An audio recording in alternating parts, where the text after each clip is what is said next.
In Ezekiel chapter 37, there were two different symbols that were represented in this chapter. The first was dry bones. Ezekiel was shown a land that was covered in dry bones.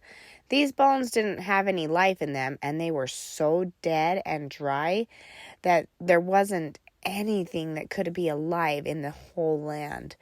Ezekiel asked if the bones could ever live again.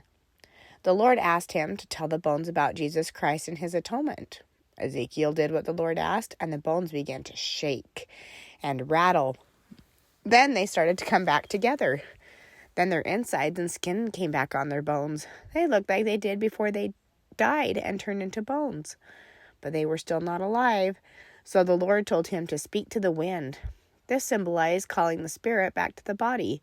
When Ezekiel did this, the spirit and the body came back together, and they were resurrected.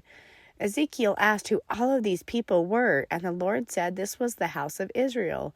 And because of Jesus Christ, they will all be resurrected.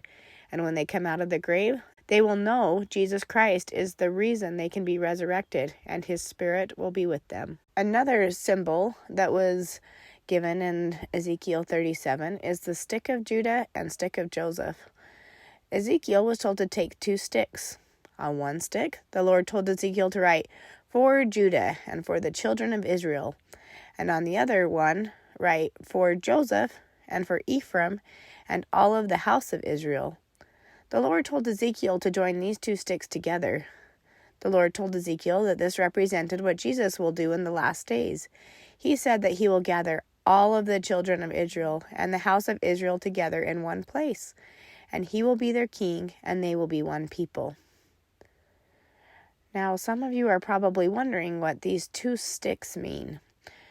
About 975 years before the birth of Christ, the tribes of Israel were divided. When King Rehoboam and King Solomon made the people pay taxes or money, the tribe of Judah and most of the tribe of Benjamin wanted Rehoboam as their king. They became the kingdom of Judah, where Jesus was born. This was the main city. The people of Judah wrote the majority of the Bible. This is why we call it the stick of Judah. The other 10 tribes and the rest of the tribe of Benjamin chose Jeroboam as their king. They called themselves Israel and became also known as the tribe of Ephraim because Ephraim was the strongest tribe out of the 10. Ephraim's dad was Joseph, so they were the tribe of Joseph. In about 721 BC, Israel was captured by the Assyrians and carried away, and they became lost. Nobody knew what happened to those tribes, and so they're referred to as the lost tribes of Israel. A prophet named Lehi left the rest of the other people from Joseph's tribe and came to the Americas.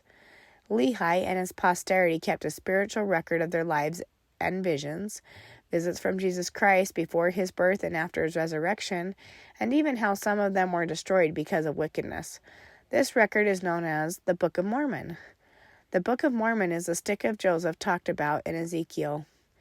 Now the stick of Joseph and the stick of Judah have been reunited to teach us about Jesus Christ and Heavenly Father.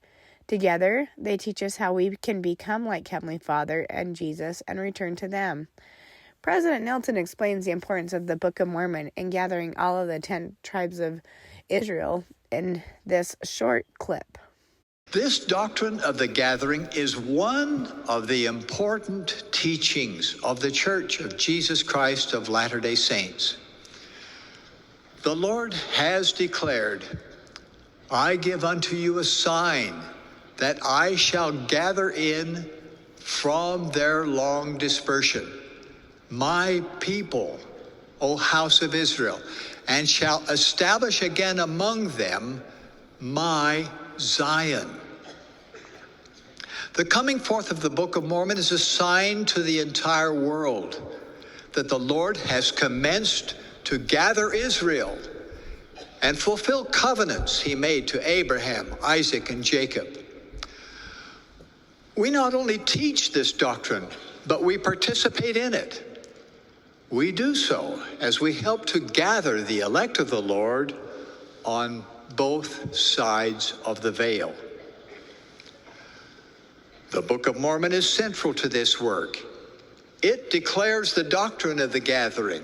It causes people to learn about Jesus Christ, to believe his gospel, and to join his church.